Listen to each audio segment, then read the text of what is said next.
আমন্ত্রণ গ্লোবাল টাইমে বিশ্বের নানা প্রান্তের খবর নিয়ে আপনাদের সাথে আছি আমি সারা মেহজাবিন। দেখছিলেন শিরোনামগুলো, এবার বিস্তারিত।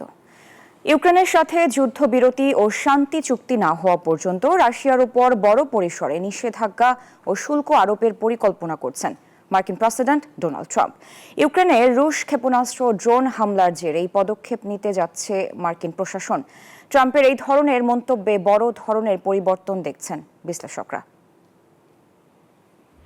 ইউক্রেনের রুশ ক্ষেপণাস্ত্র ও ড্রোন হামলার জেরে রাশিয়ার উপর ব্যাপক নিষেধাজ্ঞা ও শুল্ক আরোপের পরিকল্পনা করছেন মার্কিন প্রেসিডেন্ট ডোনাল্ড ট্রাম্প। পাশাপাশি ব্যাংক খাতেও দিতে চান বড় নিষেধাজ্ঞা। শুক্রবার মার্কিন প্রেসিডেন্ট ডোনাল্ড ট্রাম্প বলেছেন, ইউক্রেনের সাথে যুদ্ধবিরতি এবং শান্তি চুক্তি না হওয়া পর্যন্ত রাশিয়ার উপর বৃহৎ আকারে নিষেধাজ্ঞা এবং শুল্ক আরোপের কথা জোরালোভাবে বিবেচনা করছেন। রাশিয়া এবং ইউক্রেনকে উদ্দেশ্য করে ট্রাম্প ট্রুথ সোশ্যালে লিখেন, বেশি দেরি হয়ে যাওয়ার আগেই এই মুহূর্তে আলোচনা টেবিলে বসার। ট্রাম্পের মন্তব্যের স্বরে তীব্র পরিবর্তন দেখছেন বিশ্লেষকরা। ট্রাম্প দ্বিতীয় মেয়াদে যুক্তরাষ্ট্রের প্রেসিডেন্টের দায়িত্ব নেওয়ার পর থেকে অনেকটা রাশিয়া ঘেঁষা নীতি অনুসরণ করে আসছেন এবং ইউক্রেনের নেতাকে রাশিয়ার সঙ্গে শান্তি না চাওয়ার জন্য দোষারোপ করেছেন। ইউক্রেন যুদ্ধ বন্ধে প্রথমে ইউরোপ এবং ইউক্রেনকে পাশ কাটিয়ে রাশিয়ার প্রেসিডেন্ট পুতিনের সাথে কথা বলেছেন তিনি। এদিকে ট্রাম্পের দলের সঙ্গে নিবিড় কাজ করে চলছে ইউরোপীয় সমর্থকদের প্রশংসা করেছেন জেলেনস্কি। যুদ্ধ শেষ করা নিয়ে সৌদি আরবে ইউক্রেনের সাথে যুক্তরাষ্ট্রে বৈঠক হওয়ার দিন কয়েক আগে রাশিয়ার উপর এই নিষেধাজ্ঞার হুমকি দিলেন ট্রাম্প। চন্দ্রা, নিউজ 24। ইউক্রেনের দোনেস্কের কাছে একটি শহরে রাশিয়ার হামলায় কমপক্ষে 14 জন নিহত হয়েছেন বলে জানিয়েছে ইউক্রেনীয় কর্তৃপক্ষ। স্থানীয় সময় শনিবারের ওই হামলায় আহত হয়েছেন আরও 30 জন।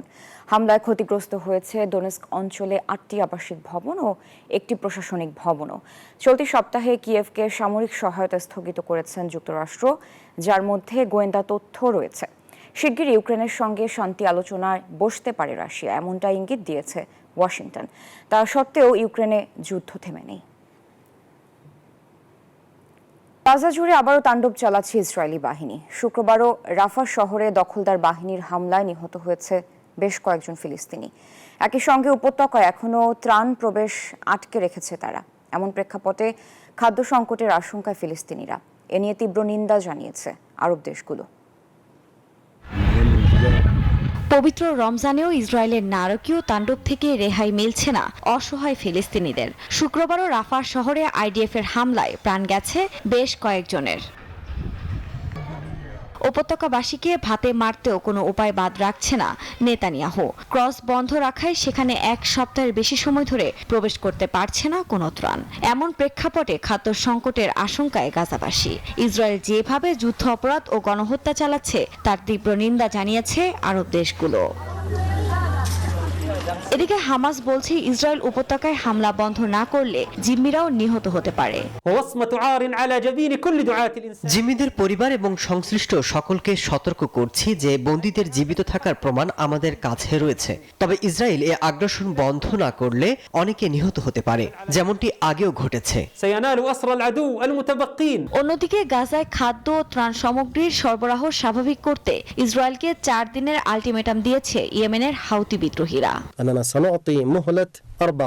ইসরায়েলে 4 দিনের মধ্যে যদি ক্রসিং থেকে বাধা তুলে না নেয়, তাহলে আমরা তাদের বিরুদ্ধে নৌ অভিযান পুনরায় শুরু করব। আমাদের বক্তব্য সুস্পষ্ট, ইসরায়েলি শত্রুর আক্রমণাত্মক মনোভাবে আমরা চুপ করে থাকতে পারি না। গাজার স্বাস্থ্য মন্ত্রণালয়ের তথ্য বলছে, গেল 1.5 বছরের বেশি সময় ইসরায়েলের আগ্রাসনে 48,000-এর বেশি ফিলিস্তিনি নিহত হয়েছেন। যদিও এখনো অনেকে নিখোঁজ থাকায় প্রকৃত সংখ্যায় এর চেয়ে অনেক বেশি বলেই ধারণা করা হচ্ছে। আফরিন মৌ, নিউজ 24। দেশে দেশে পালিত হচ্ছে আন্তর্জাতিক নারী দিবস। অধিকার, সমতা, নারীর ক্ষমতায়ন ও কন্যার উন্নয়ন প্রতিপাদ্যে দিনটি ঘিরে চলছে নানা আয়োজন। এদিকে জাতিসংঘের তথ্য বলছে, বিশ্বের 1/4 দেশে দুর্বল হয়েছে নারীর অধিকার। এমন অবস্থায় সতর্ক করলেন জাতিসংঘ মহাসচিব। জানালেন, দেশে দেশে নারী অধিকার হুমকির মুখে। কি আমার কথা শুনতে পাচ্ছ? আমি 4 দেয়ালের মাঝে বন্দি কেন? আফগান নারীর এমন প্রশ্নে থমকে যায় এআই। আধুনিক বিশ্বে এমন উত্তর অজানা, তাই তো আফগান নারীর এমন প্রশ্নে উলটপালট কথা বলতে থাকে কৃত্রিম বুদ্ধিমত্তা। জোরে কথা বলা এবং অন্য পুরুষের দিকে তাকানো নিষিদ্ধ আফগান নারীদের। বিধিনিষেধের এই বেড়াজালে এআই এর সাথে নকল বন্ধুত্বের সম্পর্কে জড়াচ্ছেন এসব নারী, উগরে দিচ্ছেন মনের ক্ষোভ। নারী অধিকার, সমতা আর ক্ষমতায়ন নিয়ে বিশ্বে যখন পালিত হচ্ছে নারী দিবস, ঠিক তখন দেশে দেশে চলছে নারীদের কণ্ঠরোধের পাকাপোক্ত ব্যবস্থা। শুধু আফগান কিংবা ইরান নয়, জাতিসংঘের তথ্য বলছে গেল বছর বিশ্বের 1/4 দেশে নারীর অধিকার দুর্বল হয়েছে, যার জন্য জলবায়ু পরিবর্তন থেকে গণতন্ত্র পিছিয়ে যাওয়ার মতো নানা কারণের কথা উল্লেখ করা হয়েছে। জাতিসংঘের মহাসচিব অ্যান্তোনিও গুতেরেস সতর্ক করে বলেছেন, নারীদের অধিকার দিনে দিনে হুমকির মুখে। নারীদের শরীর এখন রাজনৈতিক যুদ্ধক্ষেত্রে পরিণত হয়েছে। অনলাইন সহিংসতা বাস্তব জীবনের সহিংসতায় রূপ নিচ্ছে। বিশ্ব চুপচাপ দাঁড়িয়ে থাকতে পারে না, যেখানে নারীদের অধিকার অর্জনের অগ্রগতি উল্টে যাচ্ছে। এমন অবস্থায় জাতিসংঘের মহাসচিব পাল্টা লড়াইয়ের কথা জানিয়ে বিশ্ববাসীকে সমতার সমাজ গড়ার আহ্বান জানান। মাসুদ রানা, নিউজ 24। আদালতের নির্দেশে অবশেষে বন্দি দশা থেকে মুক্ত হচ্ছেন দক্ষিণ কোরিয়ার অভিশংসিত প্রেসিডেন্ট ইউন সুক ইয়োল।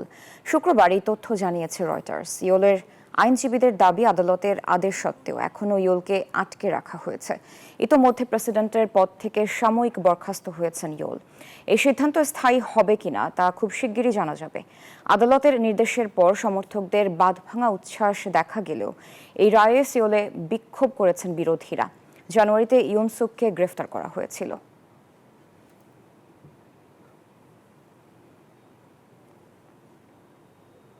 কানাডা টরন্টোতে পানশালায় বন্দুকধারীর গুলিতে আহত অন্তত 12 জন। স্থানীয় সময় শুক্রবার স্কারবিউরো এলাকার প্রোগ্রেস এভিনিউ এবং কর্পোরেট ড্রাইভের কাছে ঘটনা ঘটে। গণমাধ্যমের বরাতে জানা যায়, পানশালায় ভিড়ের মধ্যে বন্দুক নিয়ে প্রবেশ করে ওই হামলাকারী। হঠাৎ করে এলোপাতাড়ি গুলি ছুটতে থাকে। পুলিশ ঘটনাস্থলে পৌঁছানোর আগেই পালিয়ে যায়। তবে হামলাকারীকে ধরতে অভিযান অব্যাহত রয়েছে বলে জানিয়েছে আইন শৃঙ্খলা রক্ষাকারী বাহিনী।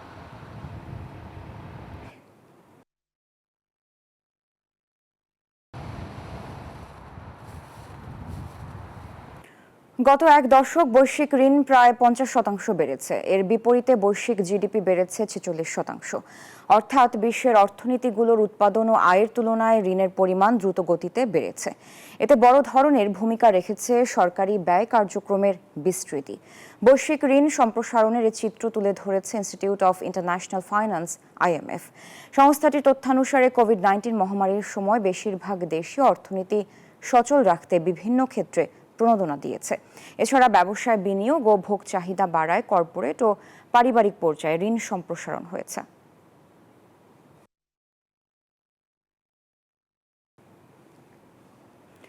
জার্মানির সিটি কর্পোরেশন ভবনে ঝুলছে মাহে রমজানের শুভেচ্ছা বার্তা। অভিবাসী মুসলমানদের প্রতি সম্মান জানিয়ে উদ্যোগ নিয়েছে সিটি কর্পোরেশন প্রশাসন। এমন আয়োজন নিয়ে খুশি প্রবাসী বাংলাদেশিরাও। তারা বলছেন, জার্মান প্রশাসনের এই উদ্যোগ সাম্প্রদায়িক সম্প্রীতির বন্ধন আরও মজবুত করবে। জার্মানির বার্লিন থেকে অনামিকা বড়ুয়ার তথ্যে ডেস্ক রিপোর্ট। পবিত্র মাহে রমজানের তাৎপর্য সবার মাঝে ছড়িয়ে দিতে জার্মানির বার্লিনের সরকারি ভবনে প্রথমবারের মতো রমজানের শুভেচ্ছা লেখা একটি নিয়ন সাইন টাঙিয়েছে সিটি কর্পোরেশন প্রশাসন। এই উপলক্ষে সিটি কর্পোরেশনের ভবনে অভিবাসী মুসলমান এবং অন্যান্য সম্প্রদায়ের মধ্যে ভ্রাতৃত্ববোধ বাড়াতে সবার জন্য ইফতার মাহফিলের আয়োজন করে সিটি কর্পোরেশন কর্তৃপক্ষ। এ সময় সবাইকে রমজানের শুভেচ্ছা জানিয়ে বক্তব্য রাখেন মধ্য বার্লিনের মেয়র সহ অন্যান্য ধর্মীয় গুরু এবং প্রশাসনিক কর্মকর্তারা। রাজধানী বার্লিনের সিটি কর্পোরেশনের ভবনে প্রথমবারের মতো মাহে রমজানের শুভেচ্ছা লেখা নিয়ন সাইন দেখে খুশি প্রবাসী বাংলাদেশিরাও। ভবিষ্যতে যেন প্রশাসন আমাদের এই ভাবে উৎসাহিত করে। মাহে রমজান উপলক্ষে বাংলাদেশ বার্লিন কমিউনিটির পক্ষ থেকে সবাইকে শুভেচ্ছা। এ সময় সকল ধর্মের মানুষের মধ্যে সম্প্রীতির সমাজ গড়তে সবাইকে এগিয়ে আসার আহ্বান জানানো হয়। Desk report, news 24। এই ছিল গ্লোবাল টাইমে। এতক্ষণ সাথে থাকার জন্য ধন্যবাদ সবাইকে।